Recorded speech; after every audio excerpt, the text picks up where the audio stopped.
भक्तजनों, माताओं, बहनों, सादर जय श्री कृष्ण। हमारे YouTube चैनल में आप सभी का बहुत बहुत स्वागत है। मैं हूं आपके साथ आचार्य धर्मेंद्र शास्त्री। आज हम आप सभी को पापांकुशा एकादशी की दिव्य और ज्ञानमयी कथा सुनाने जा रहे हैं। इस ज्ञानवर्धक वीडियो को आप अंत तक देखिएगा, कथा का श्रवण अंत तक करिएगा और कथा सुनने के पश्चात अधिक से अधिक लोगों को शेयर भी कर दीजिएगा। तो सबसे पहले आपको और आपके पूरे परिवार को पापांकुशा एकादशी की बहुत बहुत शुभकामनाएं और बधाइयां। भगवान श्री हरि लक्ष्मी नारायण जी का भरपूर आशीर्वाद आप सभी के जीवन पर सदैव बना रहे। आप सभी सुखी रहें, स्वस्थ रहें, व्यस्त रहें, मस्त रहें, निरंतर उन्नति तथा प्रगति को प्राप्त करते रहें। अश्विन मास के शुक्ल पक्ष की एकादशी को पापांकुशा एकादशी के नाम से जाना जाता है। इस बार एकादशी तिथि का प्रारंभ 13 अक्टूबर 2024 रविवार की सुबह 9:09 से हो जाएगा, जो कि 14 अक्टूबर 2024 सोमवार की सुबह 6:41 पर एकादशी तिथि समाप्त हो जाएगी। सूर्योदय व्यापिनी शुद्ध हरिवासर द्वादशी युक्त जो एकादशी रहेगी वो 14 अक्टूबर 2024 सोमवार के दिन ही रहेगी। इसी दिन सभी भक्तजनों, माताओं, बहनों, वैष्णव जनों को एकादशी का व्रत करना चाहिए और इस एकादशी व्रत का पारणा का अर्थ होता है व्रत खोलने का दिन या व्रत खोलने का समय, जो कि 15 अक्टूबर 2024 मंगलवार यानी प्रदोष के दिन सुबह 6:16 से लेकर के 8:16 तक व्रत का पारणा करना चाहिए या व्रत को खोल लेना चाहिए। अगले दिन कोई और व्रत हो, जैसे प्रदोष का व्रत है या मंगलवार का व्रत है, तो ऐसे में व्रत का पारणा फल या फलाहारी वस्तु से ही आपको करना चाहिए। इस बार कुछ पंचांगों में एकादशी का व्रत 13 अक्टूबर 2024 रविवार के दिन बताया है, वहीं कुछ पंचांगों में 14 अक्टूबर 2024 सोमवार को बताया है। यह मत भिन्नता के कारण जो एकादशी का व्रत रखते हैं उनमें बड़ा भ्रम या संशय उत्पन्न हो चुका है कि व्रत आखिर किस दिन किया जाए, 13 अक्टूबर को रखा जाए या 14 अक्टूबर को रखा जाए। तो एकादशी व्रत के विषय में कुछ महत्वपूर्ण निर्णय हमारे धर्म ग्रंथों और पुराणों में बताए हैं। विष्णु पंचक के नियम के अंतर्गत जो नियम बताए गए हैं एकादशी व्रत के संदर्भ में, उनका पालन सभी वैष्णव जनों को, भक्त जनों को अनिवार्य रूप से करना चाहिए। इसमें बताया है कि एकादशी का व्रत 2 प्रकार का होता है, यानी एकादशी 2 प्रकार की होती है। पहला प्रकार होता है संपूर्णा और दूसरा प्रकार होता है विद्धा। जिस तिथि में केवल एकादशी ही तिथि होती है, अन्य किसी तिथि का उसमें मिश्रण नहीं होता है, उसे संपूर्णा एकादशी कहते हैं। और उसके बाद विद्धा एकादशी पुनः 2 प्रकार की होती है। एक होती है पूर्व विद्धा, दूसरी होती है पराविद्धा। 10वीं मिश्रित एकादशी को पूर्व विद्धा कहा जाता है। और यदि अरुणोदय काल में यानी सूरज निकलने से 1 घंटा 36 मिनट 10वीं तिथि का अंश मात्र भी रह गया है, तो ऐसी एकादशी पूर्व विद्या दोष से दोष युक्त होने के कारण वर्जित मानी गई है। यानी एकादशी में 10वीं का भेद नहीं होना चाहिए। यह एकादशी दैत्यों का बल बढ़ाने वाली और पुण्यों का नाश करने वाली एकादशी मानी गई है। पद्म पुराण में वर्णन आया है कि वासरम 10वीं विधम दैत्यानाम पुष्टिवर्धनम मदीयम नास्ति संदेह सत्यम सत्यम पितामह। 10वीं मिश्रित एकादशी का व्रत करने से राक्षसों का बल बढ़ता है, इसमें कोई संदेह नहीं है। पराविद्धा द्वादशी मिश्रित एकादशी को पराविद्धा एकादशी कहा जाता है। द्वादशी मिश्रिता ग्राह्य सर्वत्र एकादशी तिथि ही। द्वादशी मिश्रित एकादशी सर्वदा ही ग्रहण करने योग्य है, इसलिए भक्तों को, वैष्णव जनों को पराविद्या एकादशी का ही व्रत रखना चाहिए। ऐसी एकादशी का व्रत रखने से, नियम पालन करने से भक्ति में, पुण्य में वृद्धि होती है और 10वीं मिश्रित एकादशी का व्रत रखने से भक्ति आपकी कम होती है, पुण्यों का क्षय होता है, पुण्यों का नाश होता है। एकादशी व्रत के विषय में पद्म पुराण में एक प्रसंग आता है कि जब भगवान वाराह और हिरण्याक्ष का युद्ध हो रहा था, तब भगवान नारायण के बार बार प्रयास करने पर भी हिरण्याक्ष का वो वध नहीं कर पा रहे थे, यानी हिरण्याक्ष को नहीं मार पा रहे थे। तब भगवान ब्रह्मा जी ने भगवान नारायण से प्रश्न किया कि हे प्रभु, यह असुर तो आपकी दृष्टि मात्र से मृत्यु को प्राप्त हो जाना चाहिए, लेकिन फिर भी आप इसे क्यों नहीं मार पा रहे?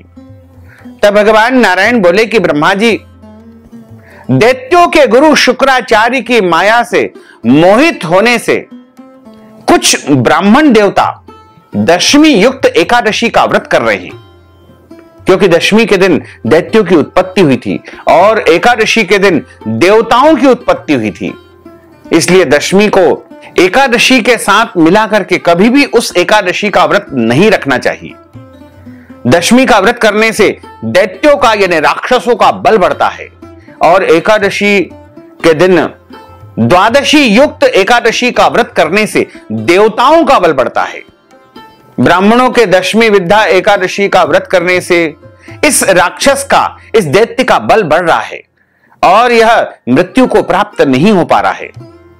जो मनुष्य दशमी युक्ता एकादशी का व्रत करते हैं, उनके अंदर आसुरी शक्ति की वृद्धि होती है। कलयुग की माया से मोहित होकर सभी लोग दशमी विद्या एकादशी का व्रत कर लेंगे, इसलिए देश में, दुनिया में अशांति बनी रहेगी।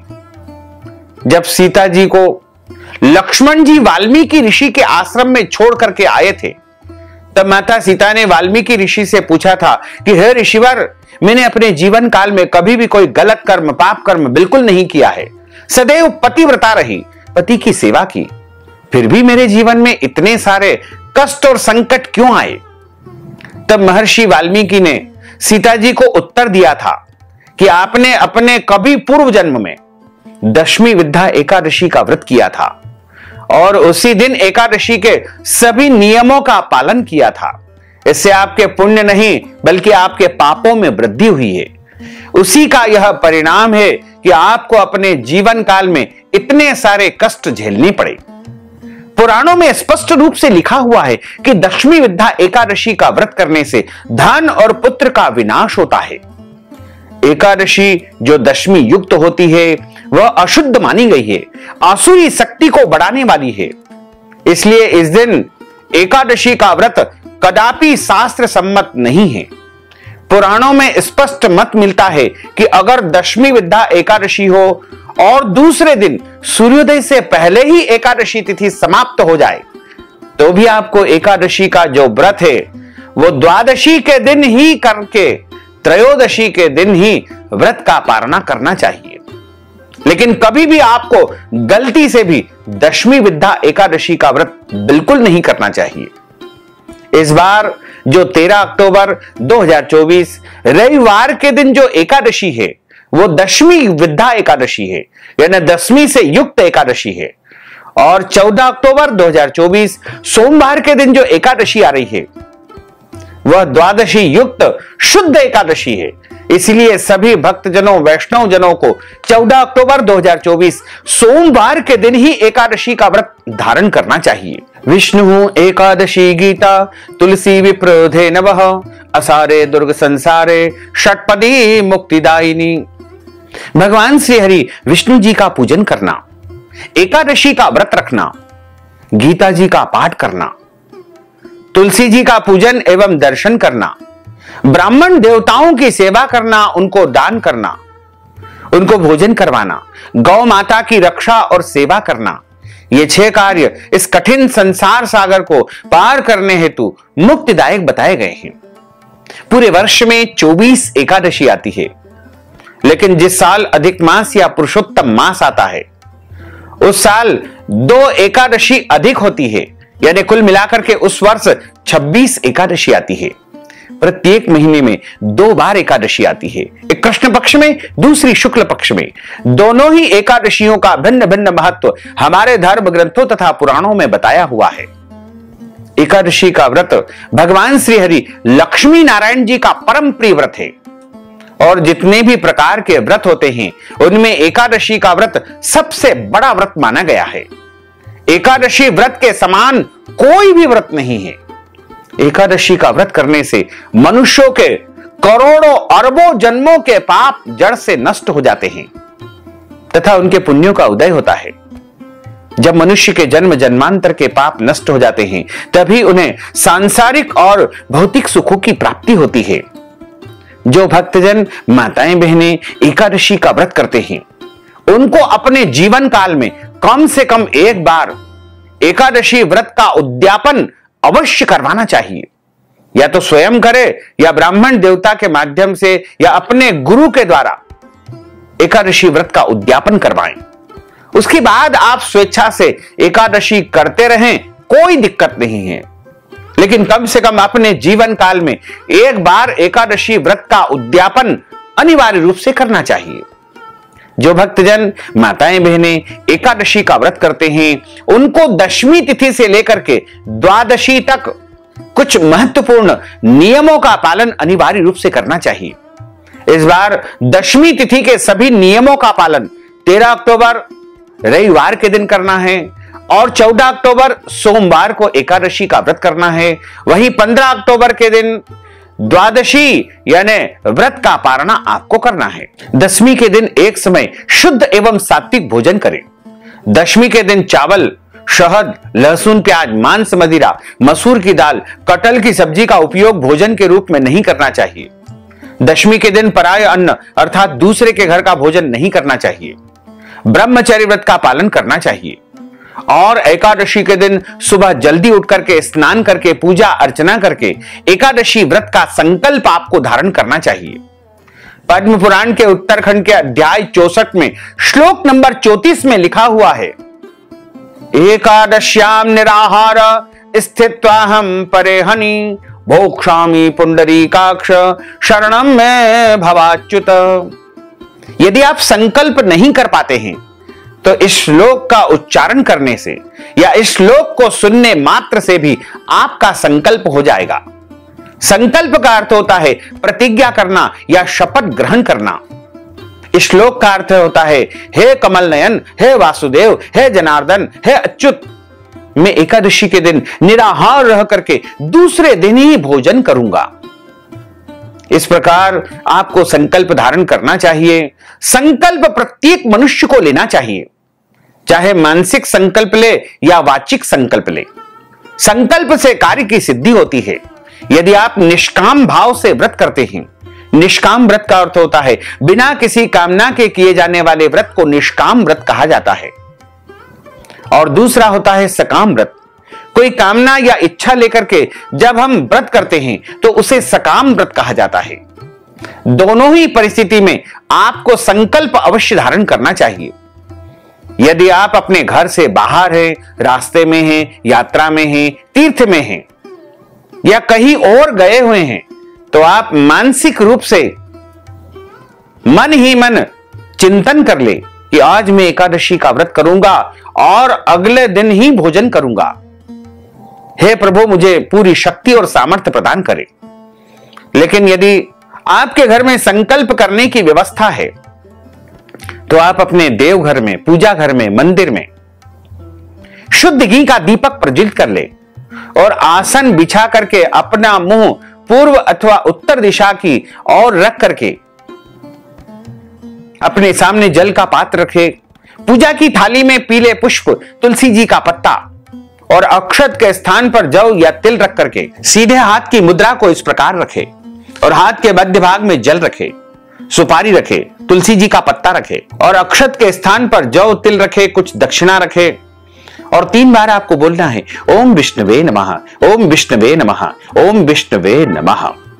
ओम तिथिर्विष्णु स्थावारो नक्षत्रम विष्णुरेव च योगश्च करणम विष्णु सर्वम विष्णुमयम जगत।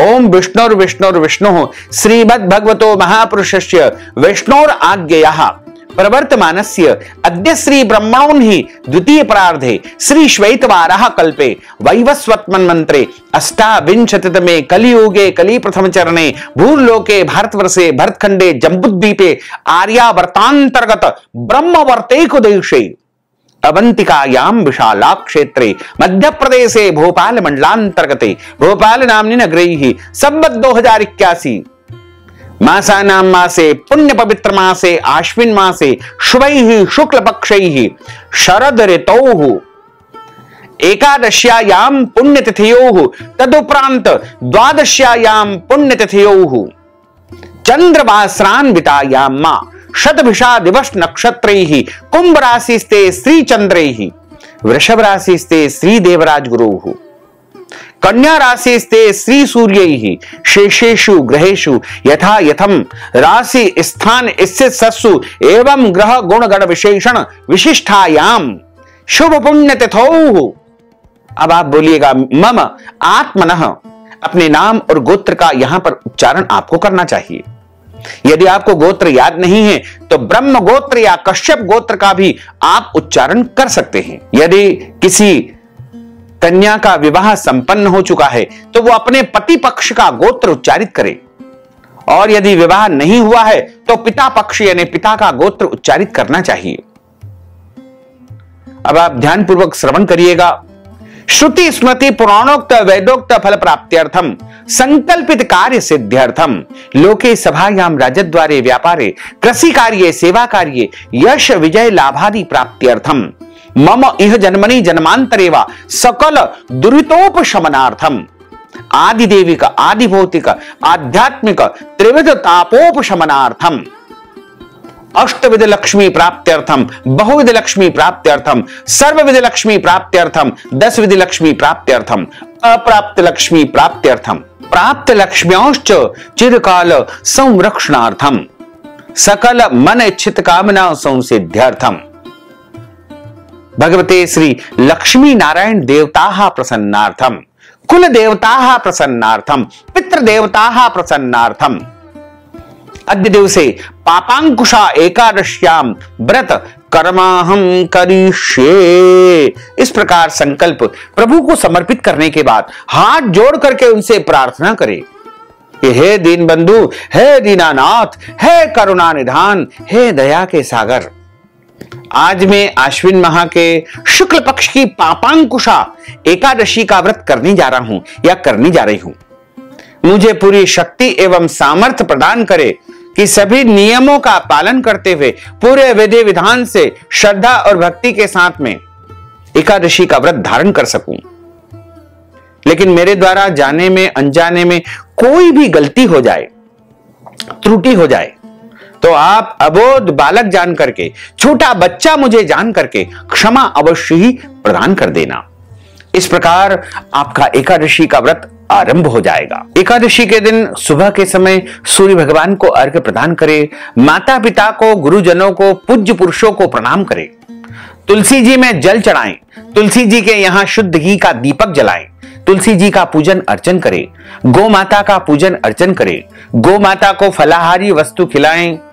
लेकिन किसी भी मनुष्य को इस दिन अन्न नहीं खाना चाहिए, केवल और केवल फलाहार करना चाहिए।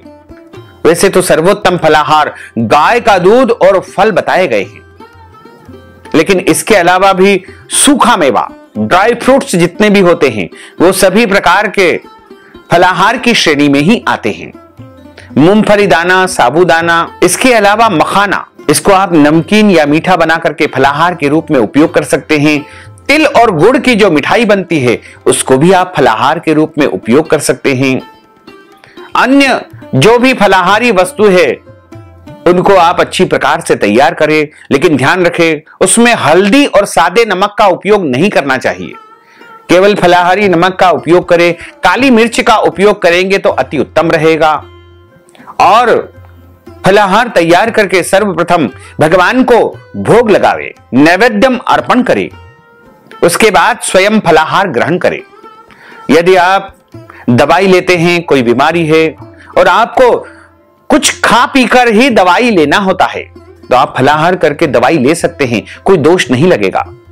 फलाहार आप 1 समय, 2 समय, 3 समय ले सकते हैं, कोई दोष नहीं लगता है। जल आप पी सकते हैं, कोई दोष नहीं लगता है। दवाई आप खा सकते हैं, कोई दोष नहीं लगेगा।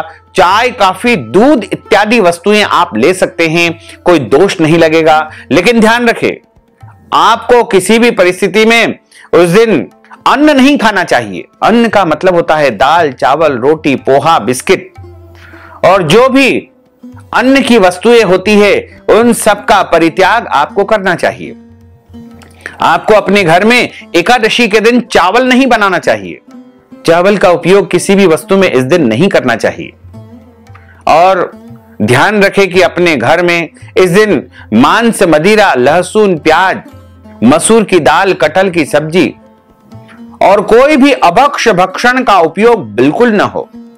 शुद्ध और पवित्र भोजन ही उस दिन तैयार हो। एकादशी के दिन झूठ न बोले, क्रोध न करे, लड़ाई झगड़ा एवं वाद विवाद बिल्कुल न करे। ब्रह्मचर्य व्रत का पालन करना चाहिए।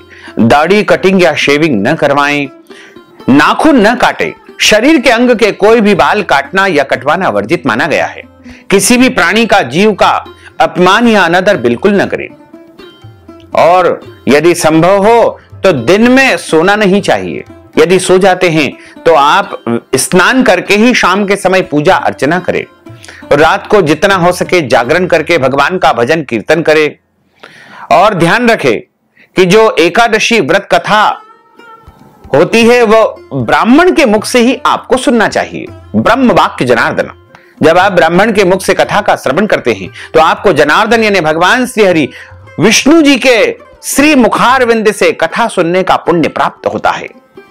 और कथा सुनने के बाद ब्राह्मण देवता को यथाशक्ति दक्षिणा दान देवे, फलाहार करवाएं, वस्त्र दान करें और पारणा करते समय यानी अगले दिन व्रत खोलने के समय उनको आटा, दाल, चावल, सीधा सामग्री का दान करें। सीधा सामग्री नहीं दे पाते हैं तो आप उनको नगद धनराशि देकर भी दान पुण्य का संपूर्ण फल प्राप्त कर सकते हैं। एकादशी तिथि समाप्त हो जाए तो भी आपको व्रत का पारणा अगले दिन ही करना चाहिए। किसी भी परिस्थिति में आपको एकादशी व्रत को उस दिन नहीं खोलना चाहिए। इस बार पापांकुशा एकादशी का व्रत 14 अक्टूबर 2024 सोमवार को रखना है और इस व्रत का पारणा यानी व्रत खोलने का जो दिन है या समय है वो 15 अक्टूबर 2024 मंगलवार को सुबह 6:16 से लेकर के 8:16 तक व्रत का पारणा कर लेना चाहिए। बोलिए श्री लक्ष्मी नारायण भगवान की जय। गुरुर् ब्रह्मा गुरुर्विष्णु गुरुर्देवो महेश्वरा गुरुः साक्षात् परब्रह्म तस्मै श्री गुरुवे नमः। श्री अखंड मंडलाकारं व्याप्तं येन चराचरं तत्पदं दर्शितं येन तस्मै श्री गुरुवे नमः। कृष्णाय वासुदेवाय हरये परमात्मने प्रणतः क्लेशनाशाय गोविंदाय नमो नमः। वसुदेव सुतं देवं कंसचाणूरमर्दनं देवकी परमानंदं कृष्णं वंदे जगद्गुरुं। वरिहपीडं नटवरवपुः कर्णयोः कर्णिकारं बिभ्रद्वास कनककपीशं वैजयन्तीं च मालां रन्ध्रान् वेणोर्धरसुधया पूरयन् गोपवृन्दैः वृन्दारण्यं सपदरमणं प्राविशत गीतकीर्तिः। करारविन्देन परारविन्दं मुखारविन्देन विनिवेशयन्तीं वटस्य पत्रस्य पुटेशयानं बालं मुकुन्दं मनसा स्मरामि। कस्तूरी तिलकं ललाटपटले वक्षस्थले कौस्तुभं नासाग्रे वरमौक्तिकं करतले वेणुः करे कङ्कणं सर्वाङ्गे हरिचन्दनं सुललितं कंठे च मुक्तावलिं गोपस्त्री परिवेष्टितो विजयते गोपालचूडामणिं। फुल्लेन्दीवरकान्तिमेन्दुवदनं बर्हवतं सप्रियं श्रीवत्साङ्कमुदौरकौस्तुभधरं पीताम्बरं सुन्दरं गोपीनां नयनोत्पलार्चिततनुं गोगोपसङ्घावृतं गोविन्दं कलवेणुवादनपरं दिव्याङ्गभूषणं भजे। सच्चिदानन्दरूपाय विश्वोत्पत्त्यादिहेतवे तापत्रय विनाशाय श्रीकृष्णाय वयं नुमः। यं प्रव्रजन्तमनुपेतमपेत कृत्यं द्वैपायनो विरह कातर आजुहाव। पुत्रेति तन्मयतया तरवोभिनय दुस्तं सर्वभूत हृदयं मुनिमानतोऽस्मि। जय जय श्री राधारमण, जय जय नवल किशोर, जय गोपी चित चोर प्रभु, जय जय माखन चोर। मात मेरी श्री राधिका, पिता मेरे घनश्याम, इन दोनों के चरणन में मेरा बारंबार प्रणाम, मेरा बारंबार प्रणाम, मेरा बारंबार प्रणाम। मोहिनी मूरत श्याम की वो मन रही समाय, जो मेहंदी के पात में लाली रही समाय। धन यौवन एक दिन उड़ जाएंगे जैसे उड़े कपूर, मन मूरख तू राम भज क्यों चाटे जगधूर। राम कृष्ण दो एक है अंतर नहीं निमेष, इनके नयन गभीर है उनके चपल विशेष। राधे तू बड़ भागिनी कौन तपस्या कीन, तीन लोक तारण प्रभु सो तेरे अधीन। तन पवित्र सेवा किए धन पवित्र कर दान, मन पवित्र हरि भजन सो होत त्रिविध कल्याण। कलयुग केवल नाम आधारा, सुमर सुमर नर उतरहि पारा। बोलिए श्री लक्ष्मी नारायण भगवान की जय, श्री वृंदावन बिहारी लाल की जय, श्री गिरिराज धरण की जय, श्री बालकृष्ण लाल की जय, श्री श्याम सुंदर यमुने महारानी की जय, जगत गुरु श्री वल्लभाधीश की जय, श्री गोसाई जी परम दयाल की जय, श्री गुरुदेव की जय, लाडले लाल की जय, आज के आनंद की जय। पापांकुशा एकादशी व्रत कथा जो कि हमारे धर्म ग्रंथों और पुराणों में बताई हुई है, उसमें बताया है कि एक समय की बात है, धर्मराज युधिष्ठिर कहने लगे कि हे भगवान, आश्विन माह के शुक्ल पक्ष की एकादशी का क्या नाम है और उस व्रत की विधि क्या है, उसका महात्म्य क्या है तथा इस एकादशी की व्रत कथा क्या है। यह सब कुछ मैं आपके श्री मुखारविंद से आज सुनना चाहता हूं। आप कृपा करके इसकी विधि तथा फल भी मुझे सुनाइए। भगवान श्री कृष्ण कहने लगे कि हे राजन, मनुष्य के जीवन के सभी प्रकार के पापों का नाश करने वाली इस एकादशी का नाम पापांकुशा एकादशी है, क्योंकि मनुष्य ने यदि अपने जीवन में जाने में अनजाने में, दिन में या रात में या कहीं पर भी कोई भी गलत कर्म किया हो, पाप कर्म किया हो, तो इस एकादशी का व्रत करने मात्र से उसके पाप जल करके नष्ट हो जाएंगे, भस्म हो जाएंगे। भगवान कहते हैं कि हे राजन, इस एकादशी के दिन जो मनुष्य विधि पूर्वक भगवान नारायण के स्वरूप पद्मनाभ की पूजा करता है, उसको मन वांछित फल प्राप्त होता है, उसके सारे पाप नष्ट हो जाते हैं और वह मनुष्य इस संसार में धर्म, अर्थ, काम और अंत समय में स्वर्ग लोक को, वैकुंठ लोक को वह प्राप्त करता है। मनुष्य को बहुत दिनों तक कठोर तपस्या से जो फल प्राप्त होता है, वह फल इस एकादशी का व्रत करने से प्राप्त होता है। वह फल भगवान गरुड़ध्वज को नमस्कार करने से सहज ही प्राप्त हो जाता है। जो मनुष्य अज्ञानवश अनेक पाप करते हैं, परंतु वे इस एकादशी का व्रत करते हैं और भगवान नारायण को प्रणाम करते हैं, वे कभी भी नरक में नहीं जाते हैं।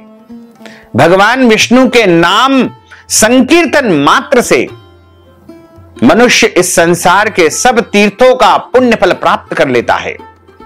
जो मनुष्य सारंग धनुषधारी भगवान विष्णु की शरण में जाते हैं, उन्हें कभी भी यमराज की सजाओं को भोगना नहीं पड़ता है।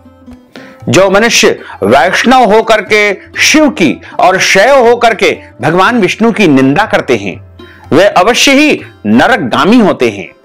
इसलिए कभी भी भगवान विष्णु की या शिव जी की या कोई भी देवी देवताओं की निंदा नहीं करना चाहिए। सहस्त्रों वाजपेय और अश्वमेध यज्ञों से जो फल प्राप्त होता है वही फल इस एकादशी का आपको प्राप्त होता है। हजारों करोड़ों यज्ञ करने का जो फल होता है उसके 16वें भाग के बराबर भी यह फल संसार में एकादशी के बराबर कोई पुण्य नहीं है। इसके बराबर पवित्र तीनों लोकों में कुछ भी नहीं है। इस एकादशी के बराबर कोई व्रत नहीं है। जब तक मनुष्य पद्मनाभ की एकादशी का व्रत नहीं करते हैं तब तक उनकी देह में पाप का निवास रहता है। इसलिए इस एकादशी का व्रत प्रत्येक मनुष्य को अवश्य करना चाहिए। भगवान कहते हैं कि हे राजेंद्र, यह एकादशी स्वर्ग, मोक्ष, आरोग्यता, सुंदर स्त्री, सुंदर पति तथा अन्न और धन को देने वाली है। एकादशी व्रत के बराबर गंगा, गया, काशी, कुरुक्षेत्र और पुष्कर भी पुण्यवान नहीं है। हरिवासर तथा एकादशी का व्रत करने और रात्रि जागरण करने से सहज ही मनुष्य विष्णु पद को प्राप्त होता है। भगवान कहते हैं कि हे युधिष्ठिर, इस व्रत को करने वाले 10 पीढ़ी मातृ पक्ष की, 10 पीढ़ी पितृ पक्ष की, 10 पीढ़ी स्त्री पक्ष की तथा 10 पीढ़ी मित्र पक्ष की उद्धार कर देते हैं।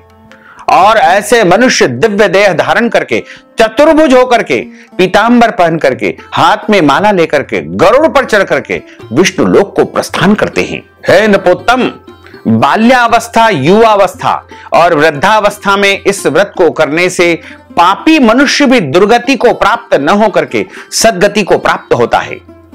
आश्विन मास के शुक्ल पक्ष की इस एकादशी को पापांकुशा एकादशी कहा गया है। और जो मनुष्य इस एकादशी का व्रत करते हैं वे अंत समय में हरि लोक को प्राप्त करते हैं तथा समस्त पापों से मुक्त हो जाते हैं। सोना, तिल, भूमि, गो, अन्न, जल, छाता तथा जूता दान करने से मनुष्य यमराज को नहीं देखता है। जो मनुष्य किसी प्रकार के पुण्य कर्म किए बिना जीवन के दिन व्यतीत करता है वह लोहार की भट्टी की तरह सांस लेता हुआ निर्जीव के समान ही है। निर्धन मनुष्यों को अपनी शक्ति के अनुसार दान करना चाहिए और धनवानों को अपनी शक्ति के अनुसार, ब्राह्मण देवताओं को वाहन, मकान, धन आदि का दान करना चाहिए। यदि संभव हो तो भूमि का दान अवश्य करें, क्योंकि भूमि के दान के बराबर कोई भी दान नहीं है। जो मनुष्य इन दानों को करता है ऐसे मनुष्यों को यमराज का द्वार नहीं देखना पड़ता है तथा संसार में दीर्घायु होकर के धनाढ्य, कुलीन और रोग रहित रहते हैं। भगवान श्री कृष्ण ने कहा कि हे राजन, जो आपने मुझसे पूछा वह सब मैंने आपको बताया है। अब आपकी और क्या सुनने की इच्छा है? भगवान श्री कृष्ण ने कहा तो राजा युधिष्ठिर कहते हैं कि प्रभु, मैं आपके श्री मुखारविंद से इस एकादशी के विषय में और भी अधिक जानना चाहता हूं। भगवान श्री कृष्ण ने कहा कि हे कुंती नंदन, आश्विन माह के शुक्ल पक्ष की एकादशी को पापांकुशा एकादशी के नाम से जाना जाता है और इस व्रत को करने वाले को अक्षय पुण्य फल प्राप्त होता है। इसका पुण्य बहुत भारी पुण्य है और इस एकादशी के दिन मनवांछित फल प्राप्ति के लिए भगवान श्री हरि विष्णु का पूजन करना चाहिए। इस पूजन के द्वारा मनुष्य को स्वर्ग लोक की प्राप्ति होती है। भगवान कहते हैं कि जो मनुष्य कठिन तपस्याओं के द्वारा फल को प्राप्त करते हैं वह फल इस एकादशी के दिन क्षीर सागर में शेष नाग पर यानी शेष शैया पर शयन करने वाले भगवान श्री हरि विष्णु को प्रणाम करने से, नमस्कार करने से ही प्राप्त हो जाते हैं। और ऐसे मनुष्य को कभी भी यमराज के यहां नहीं जाना पड़ता है, यानी नरक में नहीं जाना पड़ता है। मनुष्य को पापों से बचने का दृढ़ संकल्प करना चाहिए। प्रयास करना चाहिए कि हमारे द्वारा कोई भी जीवन में गलत काम न हो, पाप कर्म न हो और सदैव भगवान विष्णु का ध्यान स्मरण किसी भी रूप में सुखदायक और पाप नाशक बताया गया है। परंतु पापांकुशा एकादशी के दिन प्रभु का स्मरण कीर्तन सभी क्लेशों व पापों का शमन कर देता है। प्राचीन समय में विंध्य पर्वत पर क्रोधन नामक एक बहेलिया निवास करता था। वह बहेलिया यानी शिकारी बड़ा ही क्रूर था।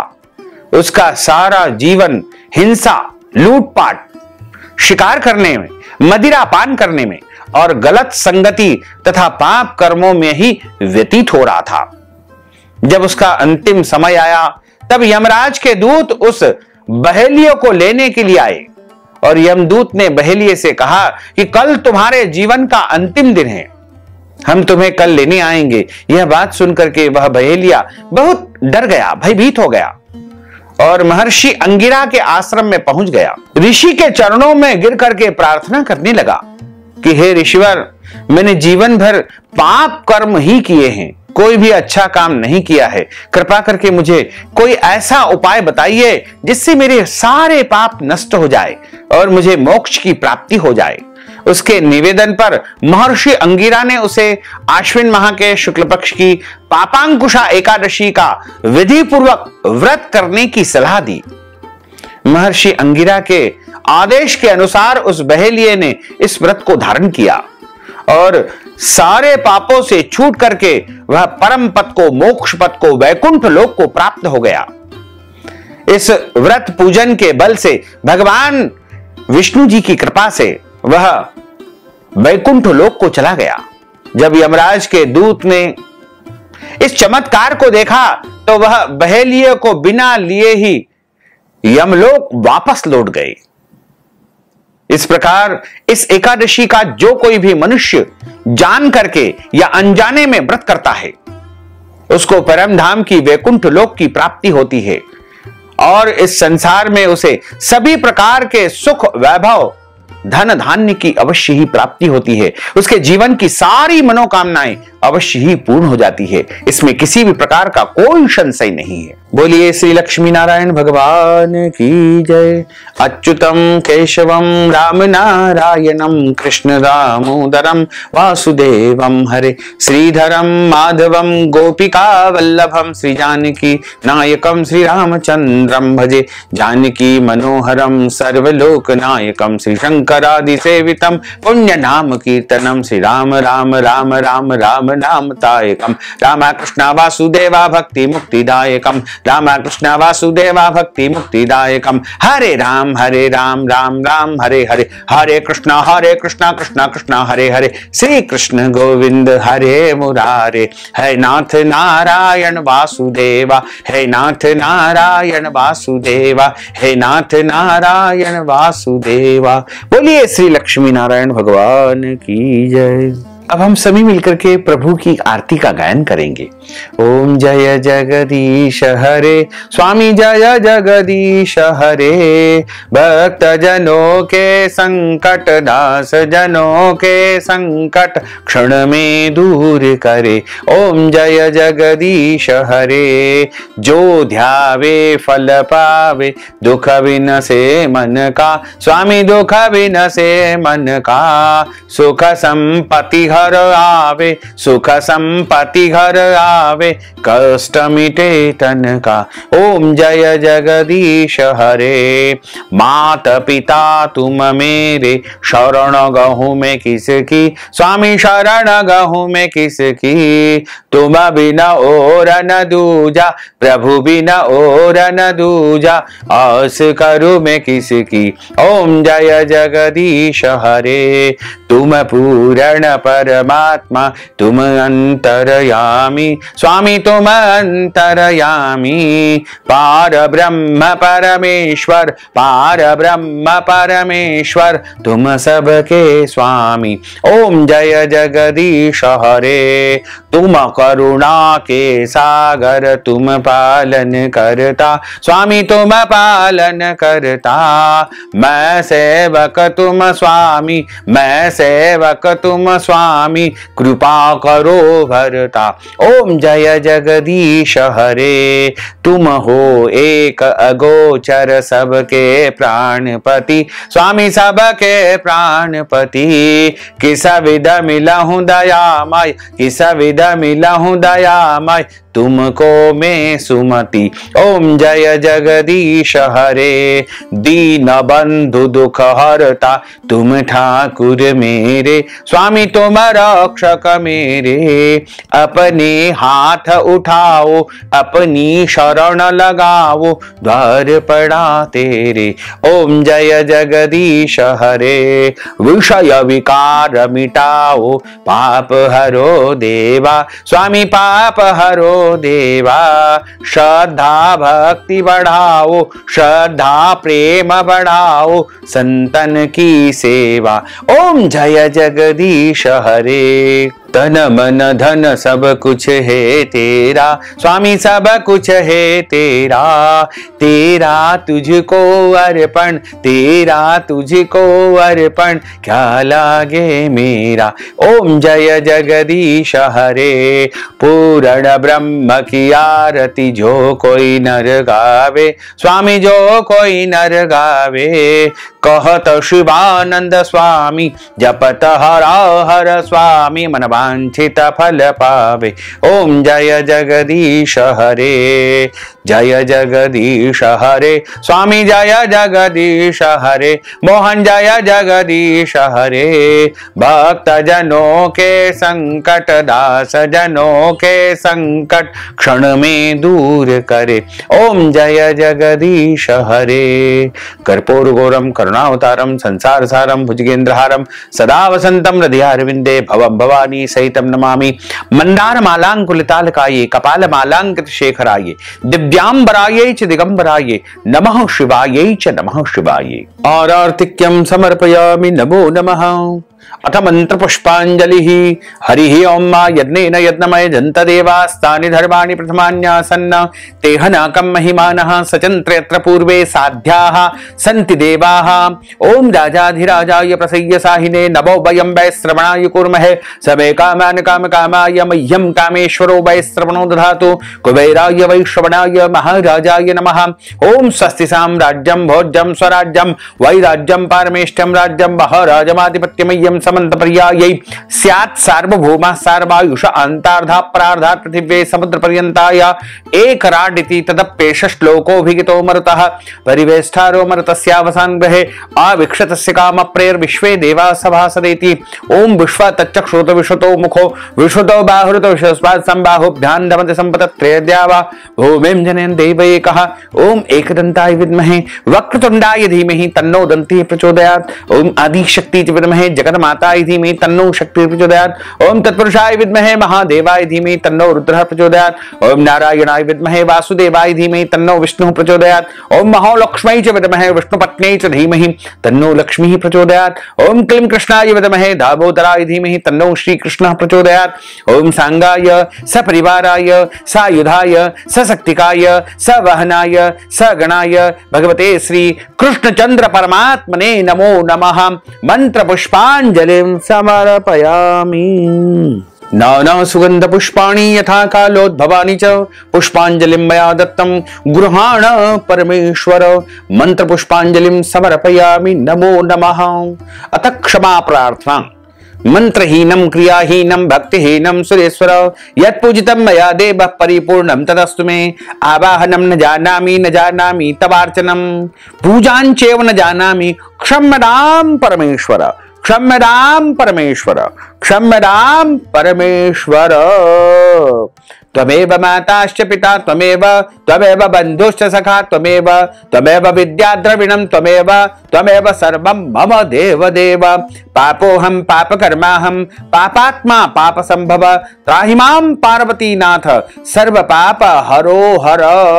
त्राहि मां लक्ष्मीनाथ सर्वपाप हरो हर, सर्वपाप हरो हर।